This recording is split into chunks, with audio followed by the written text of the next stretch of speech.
Welcome to the Colony Archive, a weekly review and analysis on the politics of empire and resistance. Here we talk about current events in their historical context. Occasionally, we invite guests to provide their expertise. The program is recorded and presented from the Global South.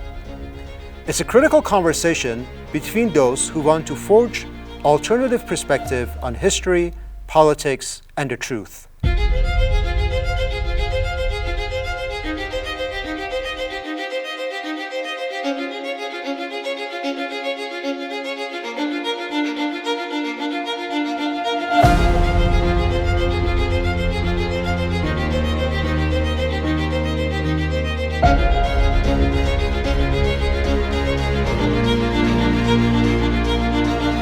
In the first episode, let's take a look at Piers Morgan. Piers Morgan is a British media personality who hosts a show called Piers Morgan Uncensored. For the past year, he has been covering the Israel-Hamas conflict. What is very nice and perhaps refreshing about Piers Morgan is that he hosts a diversity of opinions, he brings two conflicting opinions together for a debate. Although he ends up playing the role of an advocate for the official British or Israeli position and not a neutral facilitator of the debate. And of the guests he invites, many of them being brown, Arab, and Palestinian guests, he attempts to corner them, question them, and have them condemn Hamas. He reminds you of a TSA or a border crossing officer, interrogating you on if you know or support any terrorists. In fact, this literally happened to me at an airport in Liverpool once. In other words, he tries to get a confession out of his guest, and he tries to expose them for millions of viewers in case the guests do not condemn Hamas. Will you now take the opportunity to condemn what Hamas did on October the 7th? I only ask you one more time. I'll tell you why. I would be the first to condemn. If I ever saw you asking an Israeli official to condemn, did you ask the ambassador to condemn all the atrocities? I will be asking. I'll tell you. I will be asking the representative of the ambassador. No, you had the ambassador before me. You did not ask her to condemn anything. Then you didn't watch the interview. I did. Yeah. I did. Okay. If you're happy to publicly condemn 9/11, why are you not happy to condemn Israel's 9/11? In fact, it was a lot worse statistically. 9/11 is Palestine's 24/7. Do you unreservedly condemn the slaughter of 260 innocent people? I condemn any killing of any civilian, whether Palestinian or Israeli.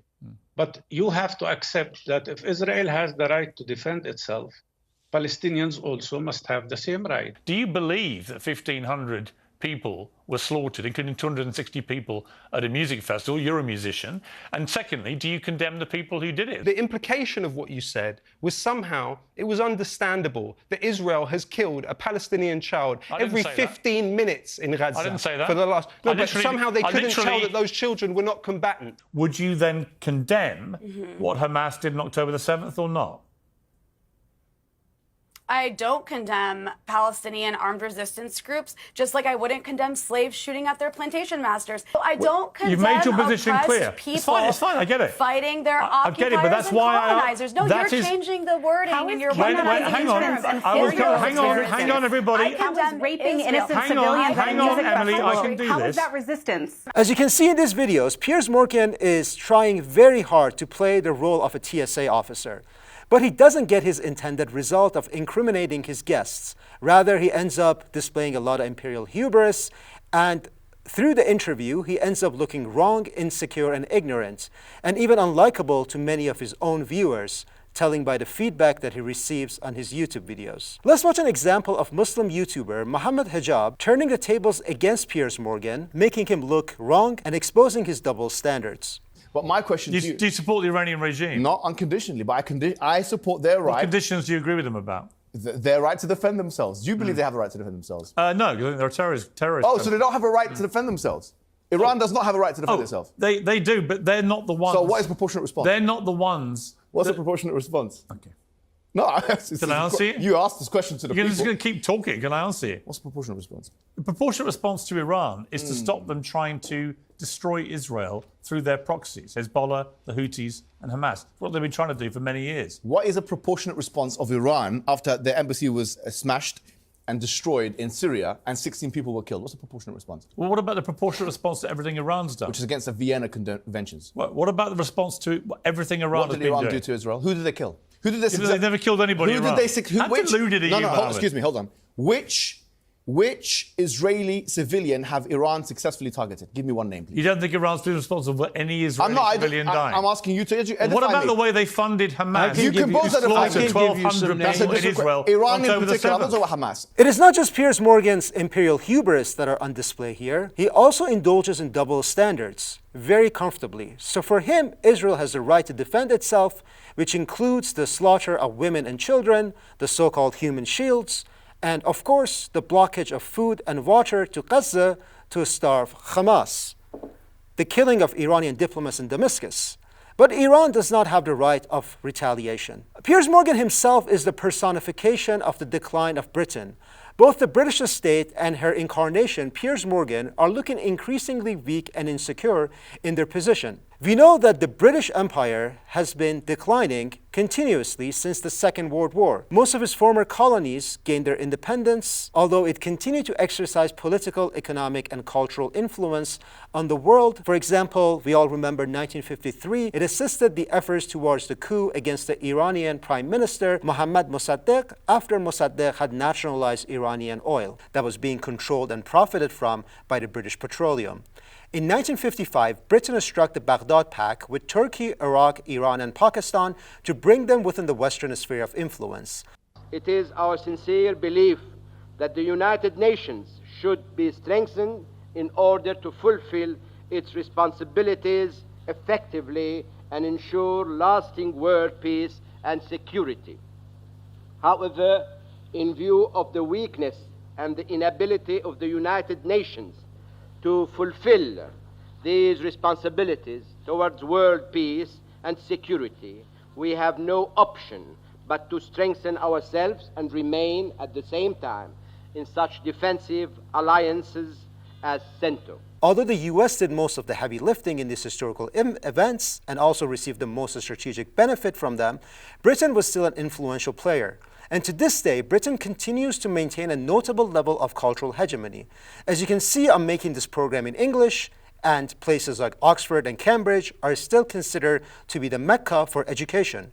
For youngsters from the global south, it's a gateway to social clout and opportunities.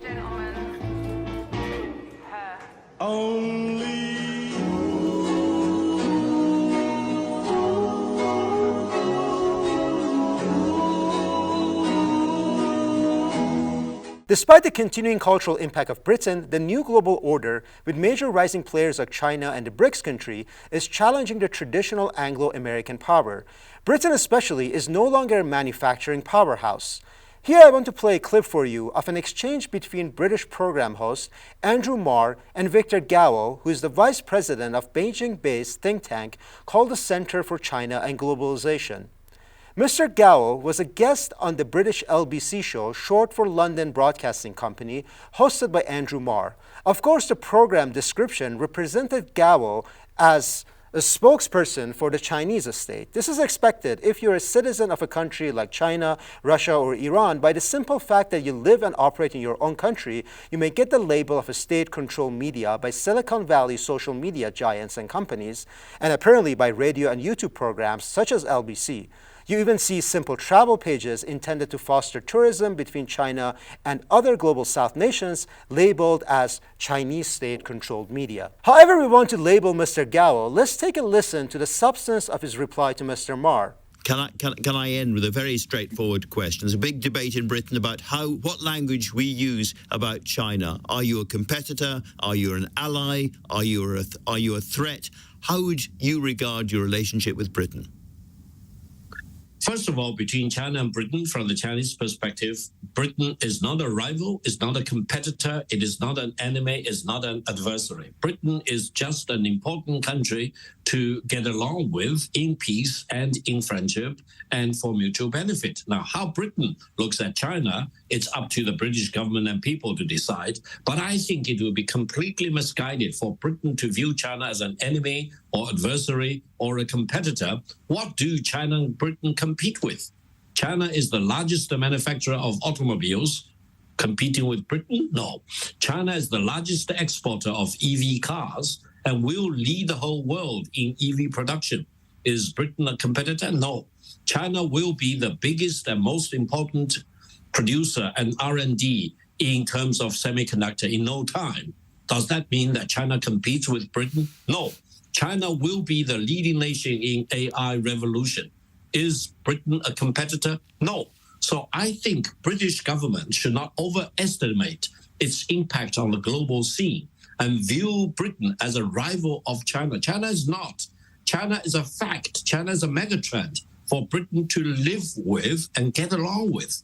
For now, the only competitive edge Britain has over China is its history of colonialism and basing its wealth on the labor and resources of its colonies. But when it comes to economic, manufacturing, and even technological power, Britain has declined. Even the likes of Andrew Marr and Piers Morgan cannot deny this fact. Indeed, the clip ended there, and Marr did not push back.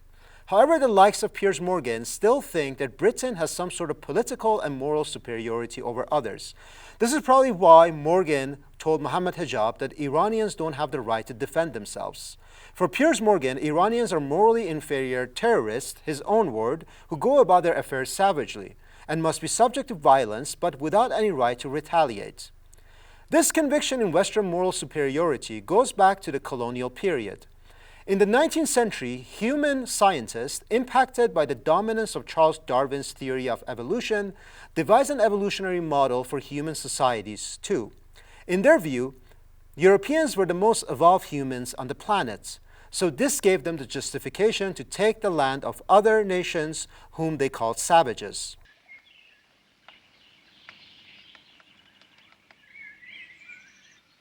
Wallace is as acute an observer of men as of nature. In an age in which Victorians called the people of the Amazon savages, he has a rare sympathy with their culture. He understands what language, what invention, what custom means to them.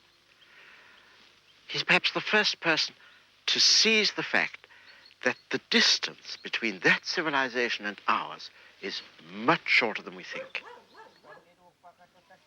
Natural selection could only have endowed savage man with a brain a few degrees superior to that of an ape, whereas he actually possesses one very little inferior to that of a philosopher.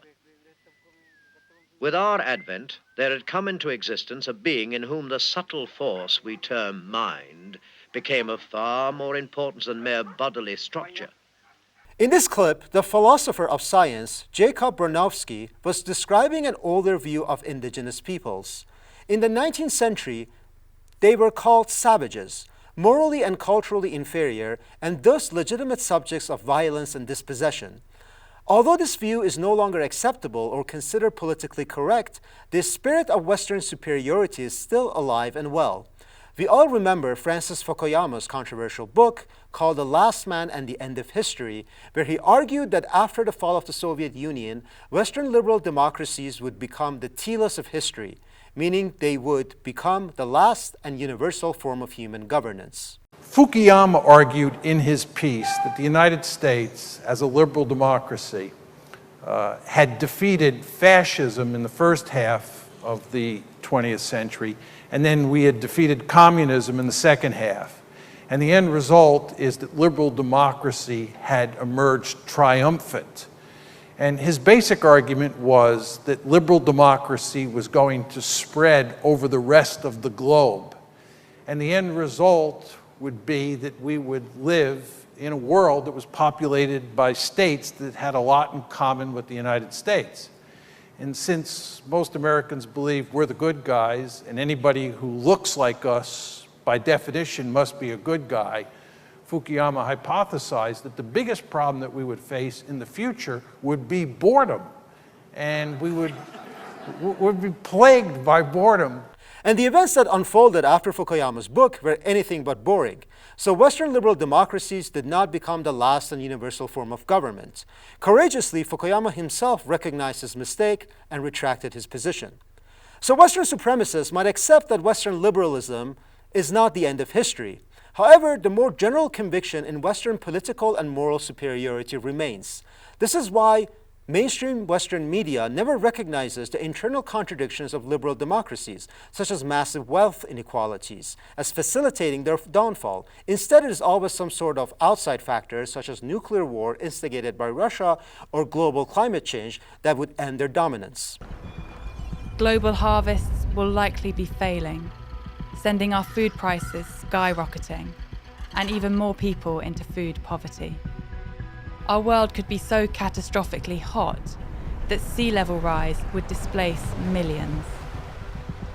Increased risk of disease, war, and mass migration would create global chaos.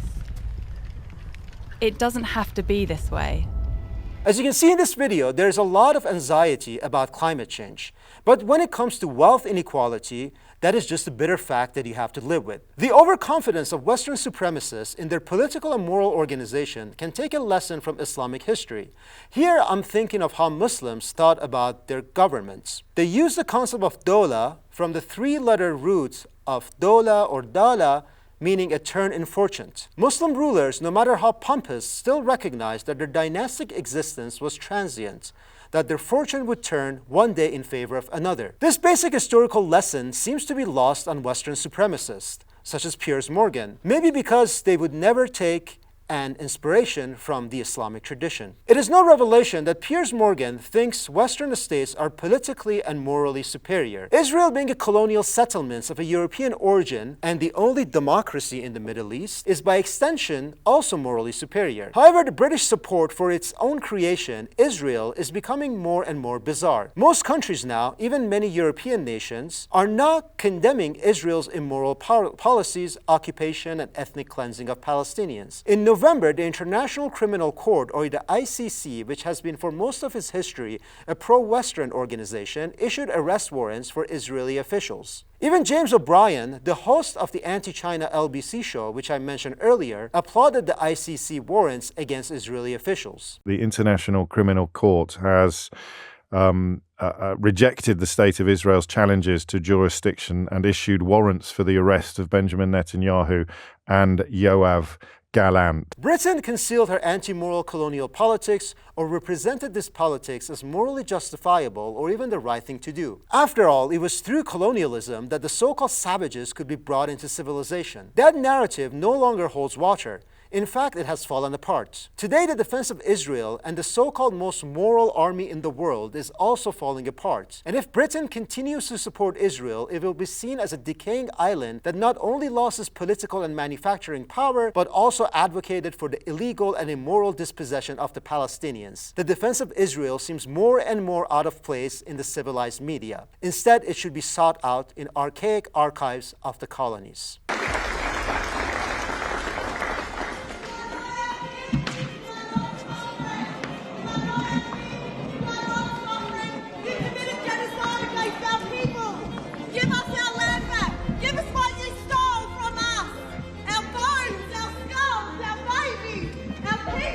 Give me